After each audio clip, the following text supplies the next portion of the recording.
বর্ণের লোকেদের। সব শেষে অন্যান্য বর্ণের লোকেদের খাওয়া দাওয়া হবে। ব্রাহ্মণরা ভোজন করতে বসেছেন। এমন সময় দুজন ব্রহ্মচারী তরকারি পরিবেশন করার জন্য বালতি নিয়ে প্রবেশ করলেন।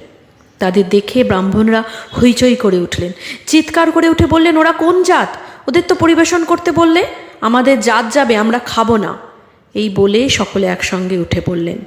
এই দৃশ্য দেখে মা খুব বিচলিত হয়ে পড়লেন। অনেক বোঝালেন, অনেক অনুরোধ করলেন। অন্য বয়স্কদের অনুরোধ জানালেন ব্রাহ্মণদের বুঝিয়ে ব্যাপারটা মিটিয়ে নিতে। গ্রামের প্রধানদের মজলিস বসল।